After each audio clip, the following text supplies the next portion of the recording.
स्वागत है दोस्तों हमारे चैनल बीडी स्टडीज में आपका। तो आज हम आपको बताने जा रहे हैं 2022 में आए हुए हिंदी के पेपर के बारे में। तो देखिए, आपको पता होगा कि 3 घंटे और 15 मिनट का समय मिलता है आपको, और इसके लिए कुछ नोट होता है। जैसे कि प्रारंभ में 15 मिनट परीक्षार्थी को प्रश्न पत्र पढ़ने के लिए निर्धारित है। तो आपके लिए पहला प्रश्न देख लीजिए, आप बाद में कर लीजिएगा इसको। निम्नलिखित कथनों में से कोई एक कथन सही है, उसे पहचान कर लिखिए। तो आप पहला देखिए ऑप्शन, मित्रता आचार्य रामचंद्र शुक्ल का प्रसिद्ध नाटक है। दूसरा, दीपदान डॉक्टर राजकुमार वर्मा का रचित महाकाव्य है। तीसरा ऑप्शन, रंगभूमि मुंशी प्रेमचंद का उपन्यास है। चौथा, भारतीय संस्कृति निबंध के लेखक जयप्रकाश भारती हैं। इसी प्रकार से अगला देख लीजिए, आपको पता होगा। देखिए, इसका उत्तर लिखा भी है यहाँ, रंगभूमि मुंशी प्रेमचंद का उपन्यास है। अब दूसरा देख लीजिए, अगला प्रश्न, ख, निम्नलिखित कृतियों में से किसी एक कृति के रचनाकार का नाम लिखिए। तो उजली आग, दूसरा कंकाल, पंचपात्र, इतिहास के पन्नों पर। तो इनमें से किसी एक के कवि का नाम लिखना है आपको। इसके लिए 1 नंबर निर्धारित है। ग देख लीजिए, आत्मकथा विधा की किसी एक लेखक का नाम लिखिए। आत्मकथा 2-3 लेखकों ने लिखी है, उनकी आत्मकथा के बारे में एक लेखक का नाम लिख सकते हैं आप। घ देखिए, जहाज का पंछी किसकी कृति है। आपके ऑप्शन है, 1 जयशंकर प्रसाद, दूसरा फडणवीस रेणु, तीसरा इलाचंद जोशी, चौथा भगवती वर्मा। इसी प्रकार अगला प्रश्न, ढ, साहित्य लोचन के लेखक का नाम लिखिए। इसके लिए भी 1 नंबर आपको मिलेगा। अब दूसरे प्रश्न पे आ जाइए। दूसरे का क क्या है, प्रयोगवादी काव्य धारा की 2 प्रमुख प्रवृत्तियाँ लिखिए। तो ख अब देखिए, और ख देखिए, रीति काल के 2 प्रमुख विशेषताएं लिखिए। तो इसके लिए आपको 2 नंबर मिलेगा। और ग देखिए, गंगा लहरी रचना के कवि का नामोल्लेख कीजिए। मतलब गंगा लहरी के कवि का नाम लिखने पर भी आपको 2 नंबर मिलेगा। और देखिए, अब तीसरा प्रश्न, निम्नांकित गद्यांशों में से किसी एक गद्यांश के नीचे दिए गए प्रश्न के उत्तर दीजिए। आपको 2 दिए गए हैं, पहला क, दूसरा ख। दोनों में से एक गद्यांश का आपका प्रश्न करना है। आपको एक गद्यांश का, जैसे इसका प्रश्न दिया है आपको लिए, देखिए, क का, कुसंग का ज्वर सबसे भयानक होता है। यह केवल नीति और सद्वृत्ति का ही नाश ही करता है, बल्कि बुद्धि का भी क्षय करता है। ये सब आपको, ये जो लाइन दिया हुआ है इसी की व्याख्या करनी है। ये ऊपर की व्याख्या नहीं आपको करनी है, लाइन जो दिया है इसी की व्याख्या करनी है। प्रश्न भी है इसका, उपयुक्त गद्यांश का संदर्भ लिखिए। दूसरा प्रश्न, रेखांकित अंश की व्याख्या कीजिए। पहले में गद्यांश लिखना है, दूसरे की व्याख्या करना है, दूसरे प्रश्न की इसकी व्याख्या करना है दूसरे प्रश्न में। और तीसरा प्रश्न, कुसंग का ज्वर सबसे भयानक क्यों होता है, इसके बारे में लिखना है आपको। इसी प्रकार ख भी है, आप देख लीजिएगा।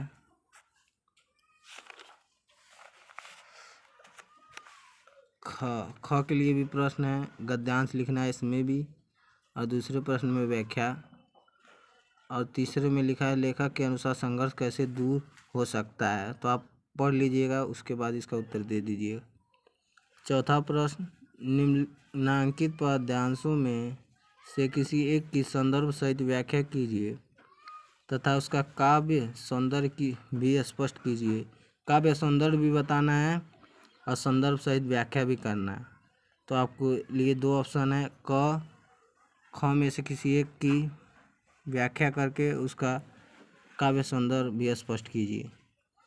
देख लीजिए, ये आपको अगर आसान लगे तो इसको भी कर सकते हैं, अगर आपको दूसरा आसान लगे तो इसको भी कर सकते हैं। तो ख, जब तक साथ एक ही दम हो अविष्ट एक ही धड़कन, रखो आत्म गौरव से ऊंची, पलके ऊंचा सिर ऊंचा मन, एक बूंद भी रक्त शेष हो, जब तक मन में है शत्रुंजय, दीन वचन मुख से ना उचारो, मानो नहीं मृत्यु का भी भय। तो इसके लिए आपको इसकी व्याख्या भी करने, मतलब अनुवाद, व्याख्या और इसका काव्य सौंदर्य भी लिखना है आपको। अब पांचवा देखिए, पांचवा का क क्या कह रहा है। निम्नलिखित लेखकों में से किसी एक लेखक का जीवन परिचय दीजिए एवं उनकी किसी एक रचना का नाम लिखिए। तीनों में से किसी एक लेखक का जीवन परिचय भी लिखना है आपको तथा उसकी एक रचना का नाम भी लिखना है। ठीक है दोस्तों। दूसरा भी है, दूसरा निम्नलिखित कवियों में से किसी एक कवि का जीवन परिचय दीजिए। किसी एक कवि का देना है तीनों में से, तथा उनकी एक रचना का नाम भी लिखना है। देखिए, सूरदास की, रसखान की, मैथिली शरण गुप्त, तीनों में से एक का लिख सकते हैं आप। और इसमें जयशंकर प्रसाद, डॉक्टर भगवती शरण उपाध्याय और जयप्रकाश भारती का, तीनों में से किसी एक का लिख सकते हैं। इसके लिए आपको 3 नंबर मिलेंगे। रचना पे 1 नंबर, 2 नंबर जीवन परिचय। इसमें भी 2 नंबर जीवन परिचय, 1 नंबर रचना पे। छठवां प्रश्न दोस्तों देख लीजिए। निम्नलिखित संस्कृत गद्यांश का संदर्भ सहित हिंदी में अनुवाद कीजिए। तो आपके लिए 2 हैं, अथवा करके दिया हुआ है।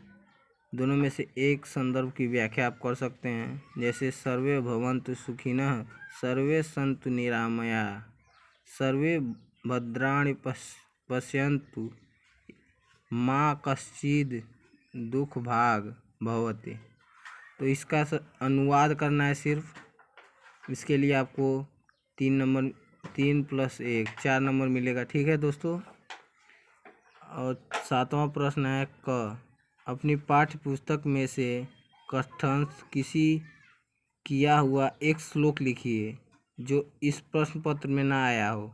आपको श्लोक लिखना है, जैसे कि इसमें दिया हुआ है, जो ये गद्यांश दिया हुआ है, ये गद्यांश का जो दिया है, इसमें से नहीं लिखना है। जो आपको याद हो, इससे अलग करके लिखना है। श्लोक एक लिखना है जो आपको याद हो पूरी। तो उसकी 4 लाइन लिख सकते हैं आप। ख प्रश्न देख लीजिए। निम्नलिखित में से किन्हीं 2 प्रश्नों के उत्तर संस्कृत में लिखिए। तो आपके सामने हैं 4 प्रश्न, 4 में से 2 को करना है आपको। एक प्रश्न के लिए 1 नंबर निर्धारित है। वाराणसी कस्या भाषायां केंद्रम अस्ति। वाराणसी किस भाषा का केंद्र रह चुका है, मतलब किस भाषा का केंद्र है। तो संस्कृत भाषा का, यही आपका उत्तर है। और दूसरा, वीर केन पूज्यते, इसका भी प्रश्न का उत्तर, वीर किसको पूजते हैं, तो इसका भी उत्तर आप दे सकते हैं। इसी प्रकार 4 दिया है, 2 ही करना है आपको। अब 8वां प्रश्न देखिए। 8वां प्रश्न का क, हास्य रस अथवा करुण रस का स्थायी भाव तथा परिभाषा लिखिए। हास्य रस, करुण रस में से किसी एक का स्थायी भाव लिखकर उसकी परिभाषा भी लिखनी है आपको। इसी प्रकार ख, उपमा अलंकार अथवा उत्प्रेक्षा अलंकार की परिभाषा देकर उदाहरण सहित लिखिए। उपमा या उत्प्रेक्षा अलंकार में से किसी एक की परिभाषा लिखकर उसका उदाहरण भी देना है आपको। ग का देखिए, सोरठा छंद अथवा रोला छंद के लक्षण और उदाहरण लिखिए। सोरठा या रोला छंद में से किसी एक का लक्षण लिखकर उसका उदाहरण भी प्रकट करना है आपको। अब 9वां प्रश्न, इसका क देखिए। निम्नलिखित उपसर्गों में से किन्हीं 3 के मेल से एक शब्द बनाइए। तो इसके लिए 3 नंबर आपको मिलेंगे और इन सब के लिए 2-2 नंबर थे। ठीक है। तो 3 का मेल करना है, इन्हीं में से 3 का मेल करके एक शब्द बनाना है। तो अगर आप 3 शब्द बना देते हैं तो आपको 3 नंबर मिलेगा। ठीक है। अब ख देखिए। निम्नलिखित में से किन्हीं 2 प्रत्ययों का प्रयोग करके एक शब्द बनाइए। इसके लिए 2 नंबर है आपके लिए। पहला, प्रत्यय दिया हुआ है, 2 प्रत्यय का प्रयोग करके एक शब्द बनाना है। और इसमें क्या दिया था, इसमें शब्द दिया है आगे का, तो ये प्रत्यय दिया है, तो प्रत्यय को जोड़कर एक शब्द बनाना है। इसमें 2 शब्द आप बनाएंगे तो 2 नंबर मिलेगा। ठीक है दोस्तों।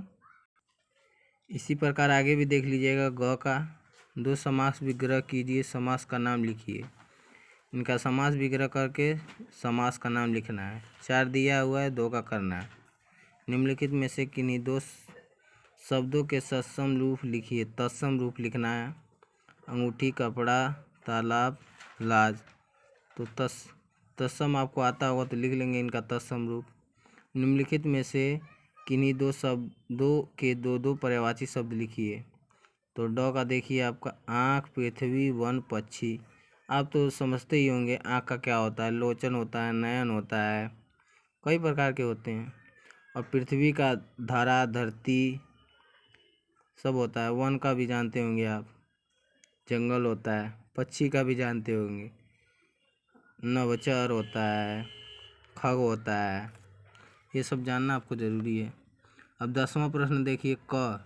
निम्नलिखित में से किन्हीं 2 में से संधि विच्छेद कीजिए और संधि का नाम लिखिए। 2 का संधि विच्छेद करना है और उनका नाम लिखना है।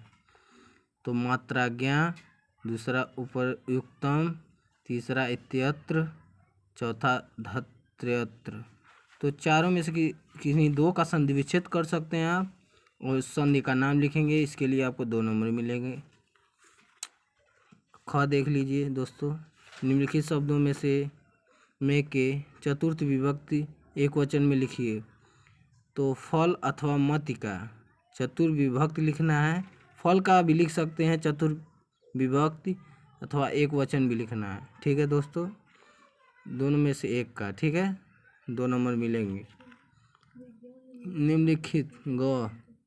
निम्नलिखित शब्दों में से किसी एक के धातु, लकार, पुरुष तथा वचन का उल्लेख कीजिए। दूसरा 2 नंबर मिलेंगे इस पे। पठतु, असहन, हसाम, पठिष्यन्ति। आपको बताना है कौन सा वचन है और कौन सा पुरुष है। आपको बताना है कौन सा पुरुष है, कौन सा वचन है और कौन सा लकार है। तो पठतु लकार है। ठीक है, पुरुष कौन सा है, प्रथम, द्वितीय कि षष्ठी, ये बताना है आपको। वचन एक वचन, द्विवचन, त्रिवचन। तो तीनों में से एक हो सकता है, तो आपको इसी में से यही बताना है। इसके लिए आपको 2 नंबर मिलेंगे। ठीक है दोस्तों। घ में क्या दिया है, निम्नलिखित में से किन्हीं 2 वाक्यों का संस्कृत में अनुवाद कीजिए। देशभक्त निर्भीक होते हैं। तो इसका संस्कृत बना सकते हैं आप। भारतीय संस्कृत सर्वश्रेष्ठ है। प्रयाग गंगा तट पर स्थित है। प्रयाग जो है गंगा के तट पर स्थित है। हमें प्रतिदिन पढ़ना चाहिए। कल मैं घर जाऊंगा। संस्कृत आपको बनाने आती होगी तो बना सकते हैं। इसके लिए आपको 2 नंबर मिलेंगे। 11वां प्रश्न है, निम्नलिखित में से किसी एक विषय पर निबंध लिखिए। तो आपको 4 टॉपिक दिया हुआ है। जिसका आपको आता होगा उसका एकदम विस्तृत रूप में लिख सकते हैं आप। विद्यार्थी जीवन में खेल का महत्व, इस पे लिख सकते हैं अगर आपको जानकारी है तो। मेरा प्रिय कवि, इस पे भी लिख सकते हैं। पर्यावरण प्रदूषण पे लिख सकते हैं, बहुत लोग लिख सकते हैं इसको। चौथा सदाचार, इस पे भी लिख सकते हैं। 12वां प्रश्न, अपने पठित काव्य खंड के आधार पर निम्नलिखित प्रश्नों में से किसी एक प्रश्न का उत्तर दीजिए। मुक्तिदूत खंड काव्य का चतुस्वर्ग का कथन अपने शब्दों में लिखिए। मुक्तिदूत के बारे में आपको लिखना है, चतुस्वर्ग के बारे में। इसके लिए आपको 3 नंबर मिलेंगे। कई है कि किसी का भी लिख सकते हैं। ज्योति जवाहर का भी लिख सकते हैं, ज्योति अग्रपूजा का भी लिख सकते हैं, मेवाड़ मुकुट का भी लिख सकते हैं। जो आपके क्षेत्र में आता होगा उसका लिख सकते हैं आप। ठीक है दोस्तों, देख लीजिए पूरा। मातृभूमि के लिए भी लिख सकते हैं, कर्ण के बारे में भी लिख सकते हैं, कर्मवीर भरत के बारे में, तुमुल के बारे में लिख सकते हैं। जो आपके क्षेत्र में आता होगा उसके बारे में आप लिख सकते हैं। धन्यवाद। अगर आपको वीडियो अच्छा लगा हो तो चैनल को सब्सक्राइब करें।